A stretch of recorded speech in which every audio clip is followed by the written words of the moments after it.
जो कि आधा कप है। ये वही ऑयल है जिसमें मैंने प्याज फ्राई किया और आलू को फ्राई किया है। अब इसमें हम 2 खाने के चम्मच भर के लहसुन अदरक का पेस्ट डाल देंगे और इसको फ्राई करेंगे। इसके साथ ये कुछ गरम मसाला है जो कि मैं साबुत शामिल कर रही हूँ। 2 तेजपात के पत्ते हैं, 2 दालचीनी के टुकड़े हैं और 5-6 लौंगे शामिल हैं। इसको हम फ्राई कर लेंगे लहसुन अदरक के साथ।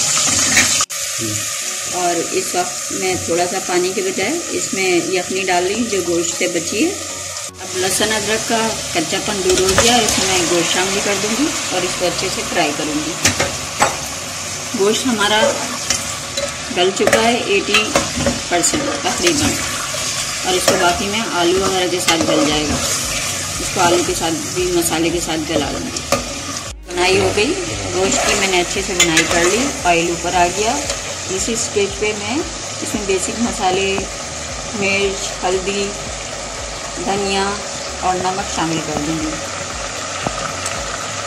लाल मिर्च 1 खाने का चम्मच है, 1.5 खाने का चम्मच पिसा हुआ धनिया है, हाफ टी स्पून हल्दी है, 1 टीस्पून नमक है। और इसको हम बाद में चेक कर सकते हैं। और ये यखनी मेरे पास थोड़ी सी बच गई थी, मैंने इसी में अपने मसाले शामिल करके इसमें डाल दी।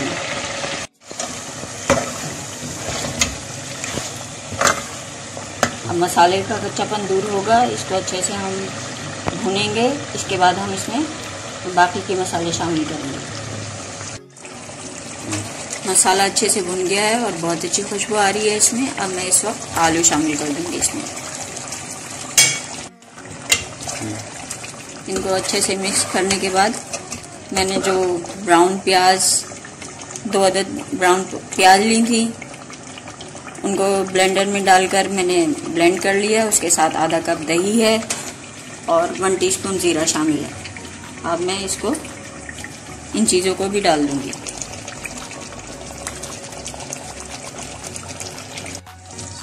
तीन अदद मीडियम साइज़ के टमाटर थे जिनकी मैंने प्यूरी बना ली है, बीज छिलका अलग कर लिया है। ये बहुत स्मूथ सी प्यूरी बनी है। अब मैं इसमें ये भी शामिल कर दूंगी।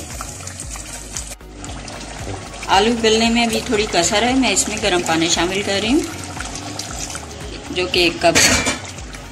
और इसमें ये अच्छे से आलू गल भी जाएंगे।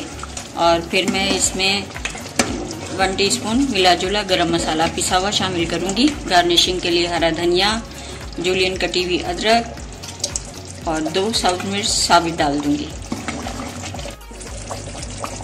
मैंने गर्म पानी इसलिए शामिल किया है कि इसका टेम्परेचर मेंटेन रहेगा और इसमें कोई भी इसके जायके में फ़र्क नहीं आएगा।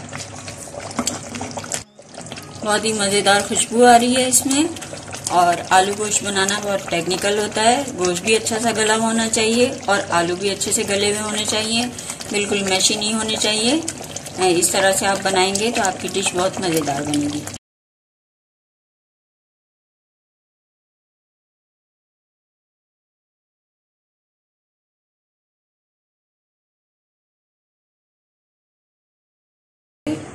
इसमें मैंने गार्निशिंग के लिए हरा धनिया डाला है, थोड़ी सी जूलियन अदरक। आपको रेसिपी अच्छी लगे तो आप इसको ज़रूर ट्राई कीजिएगा, सब्सक्राइब कीजिएगा और मुझे फीडबैक दीजिएगा इसका। दुआ में याद रखें। अल्लाह हाफिज़।